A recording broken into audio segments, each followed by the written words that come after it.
जाता है, इंसान हो या भगवान हो।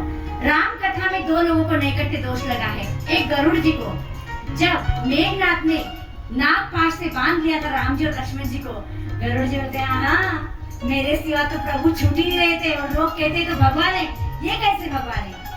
बाद में उनको समझ में आया कि नहीं, ये तो मुझे नैकट्य दोष लगा है। ज्यादा किसी के नजदीक जाओ तो हमें उसके सद्गुण नहीं दुर्गुण दिखाई पड़ते हैं।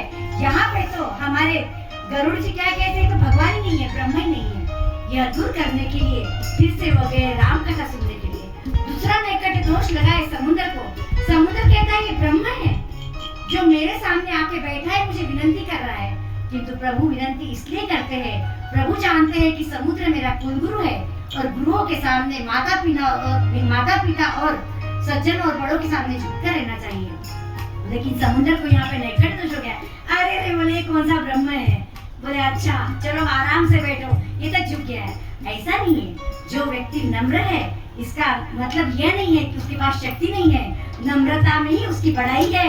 भैया महाभारत रहो या लंका की, ये तो दुनिया में सबसे बड़ी लड़ाई है, और लड़ाई से और अहंकार के किसी का भला नहीं हुआ है। आगे बढ़ते हैं। अब समुद्र घबरा गया है। कब घबरा गया है? जब रघुपति ने कहा कि भैया अब बहुत हो गया, विनय न मानती जलधि जड़, गए 3 दिन बीती, बोले राम सकोप तब भय भी न होई न प्रीति। अर्थात कभी कभी प्यार भी डर के बिना नहीं होता है और भक्ति भी डर के बिना नहीं होती है। आगे एक दोहा ऐसा आता है कि केले का जो फल है उसको कितना भी सींचो, जब तक उसे काटेंगे नहीं वो फलेगा नहीं। ठीक उसी तरह नीच इंसान को जब तक आप डांटेंगे नहीं, धमकाएंगे नहीं, वह जगह पर नहीं आएगा। आइए, समुद्र ने मान लिया है कि प्रभु क्षमा कीजिए, ढोल गवार शूद्र पशु नारी सकल ताड़ना के अधिकारी। समुद्र कहता है प्रभु क्षमा कीजिए, आप ही अगर बाण लगा देंगे तो प्रभु हमें कौन देखेगा। देखिए सब घबराए हुए हैं।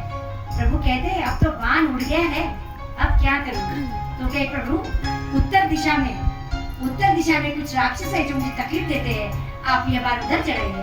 प्रभु कहते हैं लेकिन अब देखिए हमारे प्रभु ब्रह्म है, लेकिन मनुष्य रूप में आए हैं, तो मनुष्यता का सर्वोच्च कहते हैं कि उन्हें क्या कहते हैं, पुरुषोत्तम।